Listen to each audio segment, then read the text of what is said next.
am still hoping Cheat shows up, but I'll go through what I'm doing. I'm not going with a giant wide range of things. I'm actually going to right now copy and put my current lineups into the premium channel. And I actually put my earlier builds there. I'm still whittling down. I'm going to whittle down after we're done with this. But for those of you who are premium members, if you want to know what I'm doing, it's exactly this. And I don't think it's going to change in a drastic way, depending on maybe some other lineups. And if I could talk myself out of what I think is a really good idea. I think I'm getting a little too off the board in my biggest buy-in, but I think I'm willing to take a shot. I am going to play Freddie Peralta in my biggest buy-in, I think. I like getting Atlanta on the road better than at home. Peralta has, the good version of Peralta has terrific control. The version this year has not. I don't really know, but he's looked way more like himself through his last number of starts, actually. I don't even fault him for Cleveland. And he just is, I think, a good enough guy to take a shot on against Atlanta here at low ownership. That wouldn't surprise me if he was right there with one of the top scores of the night. If he gets me 22, I'm okay with that too, because I like Lance Lynn. I'm getting more nervous about the Lance Lynn. So my issue is the lefties. That's just to go through it. That what scares me about playing Lance Lynn is strictly how many lefties he's going to have to face. I look at his good games this year. They're almost all righty dominant teams. And if you get a bunch of good lefties in there against him, it's really going to be a struggle. I love Lance Lynn still. I'm going to play him, but I don't feel as good about it as I did earlier just because of 7 lefties. Tell me I'm wrong. I'm happy to hear it. It's better hitting conditions in Minnesota than usual. It's just enough lefties to bug me. It's interesting that even Minnesota's going so extreme with their analytics. They batted Byron Buxton 6th today. Byron Buxton is batting 6th. This guy is a 1 or 3 hitter every day, and he's batting 6th. And that means you're probably going to get pinch hitters. For those of you who are stacking Minnesota, they're so cheap. I understand, whatever. I'm not doing any of that shit. But I am nervous for Lynn about the lefties. I think it's so crazy how far they went with it. Actually, they have, only 6 lefties. I was hoping for 4 or 5. I didn't know how their lineup would exactly shake out. Or one of the other switch hitters, because the switch hitters I feel like are not, just generally a little bit better, like a little more evened out because they have to be switch hitters. Anyway, it was too many lefties for me to feel comfortable with Lynn in my main buy, and I still may switch over and change my mind. But I actually like the build I got a little bit better with Peralta. Interestingly enough, I guess you could just leave the money on the table, which is fine.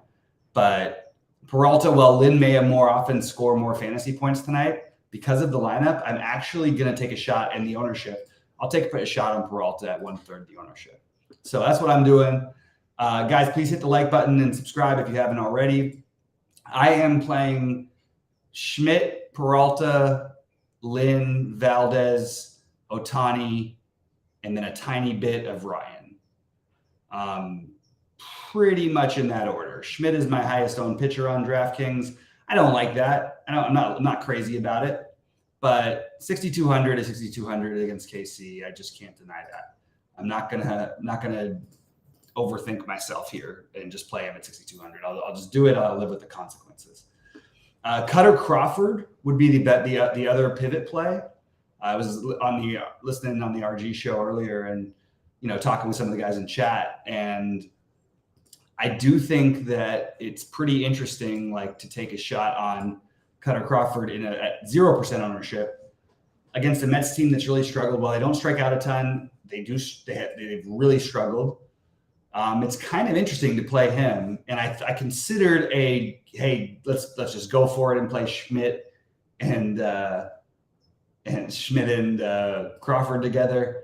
But I just didn't need to. I found a way to get in Arizona and Cincinnati, pivoting over to my favorite stacks. Arizona and Cincinnati are my favorite stacks, and I like Arizona better. And I really like Cincinnati. So my biggest build right now is a 5-3. My second biggest build is a 4-4 with those stacks. My next favorites, I don't love necessarily the Yankees as much as maybe the field is going to, but I think that they fit for perfect complementary value. And in all fairness, I have one full 5-man Yankee stack. Prefer them as a 3-man or a 4-man, but that's where I'm at. On FanDuel, Ohtani is going to be significantly higher owned. When I first wanted to build my lineups, I knew exactly what I wanted to build. I wanted to build my Dodgers stack because I didn't want to go 5-men with the Dodgers necessarily, even though you could definitely do the 5-man against Heaney. I just thought, okay, well, I'm not playing that many lineups. I want to get the Dodgers in as a full stack where they can be fully stacked. So I played the 4-man, and I played the Will Smith, Betts, Martinez, LaDuca combo on FanDuel, which gave me some room, but not to afford too much if you're going to play Ohtani or Valdez. And that led me to the Yankees as a complementary stack because they're very cheap on FanDuel. But the thing that's bothering me is that I think that Valdez is a better play on FanDuel. I think that Ohtani is a better play on DraftKings. Well, no, I think they're close on DraftKings. I actually think Valdez is probably a slightly better play. But on FanDuel, I like Valdez better, but he's 1,000 more, and I couldn't get a good secondary stack that I liked cheap enough to go with the Dodgers that I didn't like enough. I like the Yankees a lot still, but there are other teams, I thought about the Mets even against Crawford, which is kind of, the flip side of that one. Just didn't quite work out because I wanted to play Will Smith. And actually initially I wanted to play Freddie Freeman with it, but it didn't quite work out. But I am going to change my lineup. So I'm going to do something I don't usually do, and I'm going to get in trouble with DraftKings for doing it. I'm just going to move this over here. I'm going to share. Oops, not that.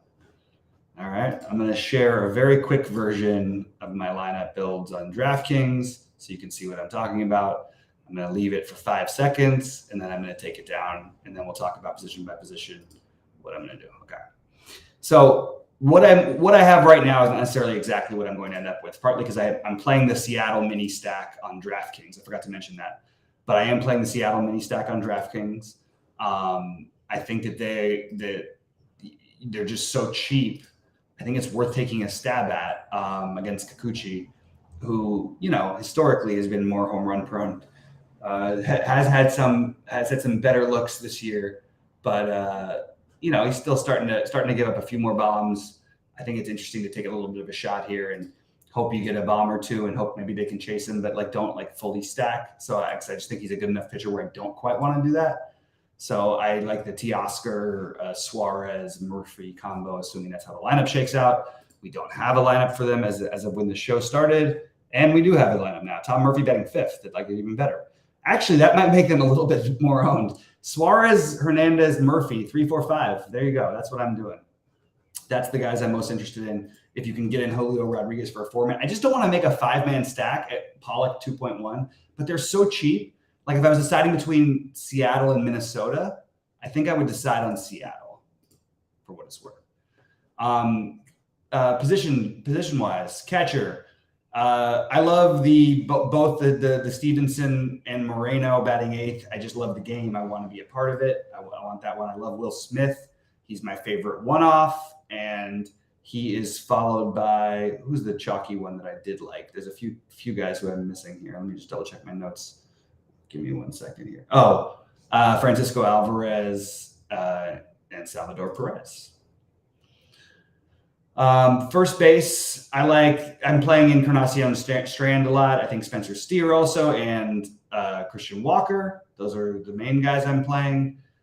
Pete Alonso and Anthony Rizzo.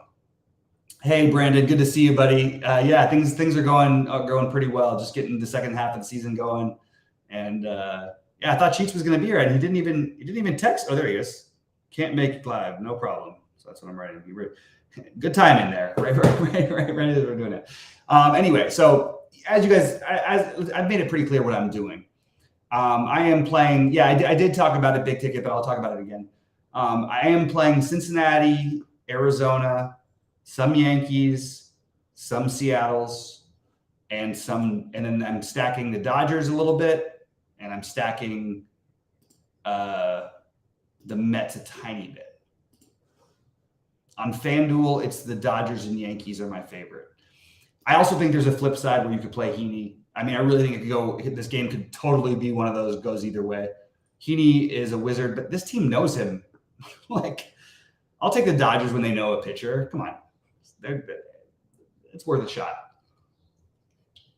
If it was 14 games, the funny thing is I don't think I would do it, but 11 is more manageable. Like, it's not a guarantee that we're going to have, what was it the other night, 11 teams score 10 runs? Guys, fire in any other questions. Again, I do like Valdez better than Ohtani as a play on FanDuel because of the ownership. I'm just literally not quite able to do it with the stack I wanted. On DraftKings, Peralta, Schmidt, Lynn, Ryan, Valdez, Ohtani, mixing those guys in. I'm going to get out of here if there's nothing else. It looks like we're adding some people, but like fire on questions or thoughts or anything. I'm happy to talk about anything. I just don't have much more to add other than what I've said so far on the show, which is basically exactly what I'm doing right now. I thought I would end up with more San Francisco. I didn't. I thought I would end up with more Mets. I didn't. And I ended up with way more Arizona, Cincinnati priority for me. Then the Yankees, Seattle, the Dodgers are the other main teams, just to reiterate, because we don't have a whole lot of new conversations going on. If Sheets was here, we would, because he would be throwing out different random stuff and all over the place stuff. But yeah, you got to look, catcher Tom Murphy's the best answer. First base, I love Encarnacion Strand, and I mentioned the other guys. Second base, what's up to my man MJ in chat? Perdomo, India, Glaber, basically anybody from the Cincinnati game is going to be my answer for pretty much everything.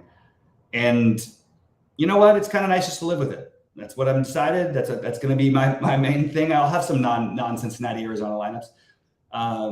But I'm going to play it. It's a little cooler than it's been some of the days in Cincinnati, but I'm going to just think we can get out of here with a big one. What scares me is that I am on the side that Ben Lively is not like a terrible pitcher. But this Diamondbacks team is no joke, and I just really want to play them when they get to play in Cincinnati. And the bullpen behind, I think they can beat up, even though, again, these bullpens have outperformed what they should be. You also have Senzel in there at 3,500 against Tommy Henry. On the other side is a cheap option, which makes Cincinnati more feasible, as does Will Benson at 2,800 and Encarnacion Strand. So it's the first time we get to play Cincinnati at not, crazy high prices. So since that's what I'm doing. I've said everything I'm doing. I'm happy to answer anything. I'm happy to say what's up. Oh, there we go. Ping alert. One off from Cleveland. Let me consider. Cleveland was not on my radar tonight. I don't really know. I don't generally look, I just want to get a one-off from that team. It's not sort of the way I think about it, but maybe let's see if there's anybody who looks standing out. It's Jose. You can always play Jose Ramirez. No other one-off looks good. David Fry at 2.3 at catcher. I'm not trying to play Suarez. I'm not trying to play against him. He does give up some home runs, not like an insane amount. He gives up some. It's just not a spot. 10-mile-an-hour winds blowing in. Try to avoid it, actually, to me. If I had to pick a one-off from Cleveland, I would probably just avoid it. Josh Bell's at 3K is okay. Ramirez would be the one guy that I think is always just an awesome play. But I think I guess you could argue for Josh Naylor and a lefty-lefty. Let me just see real quick what Josh Naylor has done this year against lefties, because I know they keep leaving him clean up. Home run every 20 at-bats. Not for me. All right, guys. Well, I appreciate everybody tuning in. Please like if you haven't already. I will be in the premium Discord. I posted my most recent lineup builds, and I'm going to be whittling away until we're done. All right. Oh, yeah. See, Pingalo, that's fine. You can definitely fade Ohtani. There's tons of other options. If you're not playing Ohtani, as I mentioned, the guys I'm playing more of than Ohtani, especially on DraftKings. I have more Valdez. I have more Schmidt. I have more Peralta. No, I have more Lynn and more Peralta. So I have Ohtani as fifth on DK. That's because I'm playing my biggest buy-in on FanDuel. I get it. I think it's totally a fine fade. I also think there's a little bit of Strider like yesterday risk where he could strike out 13. But I definitely think that there could be a downside. I just don't think that's stacking against him. I really think that it could work, but I just think it's too many games. Like yesterday, I would have done it, but with 8 games, and they weren't like exciting for me. So I probably would have done it, but I'm not doing it today. Anyway, good luck to everybody out there. And we'll be back. I'll be back on Monday. I know there's going to be a lot of weekend activity, which Sheets is covering with MMA and other people are doing stuff. So stay tuned for that. And good luck. Oh, wait, there we go. Ryan with Valdez. I'm not doing that at all. If you want to, good luck to you. I didn't play Valdez, and Ryan is actually the only pitcher I have less than Ohtani of the guys I'm playing. But I think I have no problem with Ryan. I didn't get to the Valdez thing myself. I'm sorry, with Framber. I'm sorry. No, Valdez, yes. I'm sorry. I got totally stuck on thinking you were talking about Suarez. Jeez, that's really bad, Bobby. Ryan with Valdez, I think, is nice. I have a Ryan Valdez lineup myself. I also have some Ohtani Valdez and some Ohtani Ryan. But that's what or at least that's what I'm going to end up with.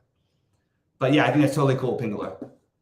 Anyway, good luck to everybody out there. I hope you guys got more 6-6s than me. I'm really annoyed the cut didn't go to +4. And I'm really annoyed that my guys missed birdie putts on 18 that would have gotten them in the thing, which would have put me with like literally a 70% 6-6s versus, oh man, everybody was +4 at the end of the day. So I have a bunch of 5-6s. Good luck to those. Anyway, good luck to you all. Have a great night. See you guys later.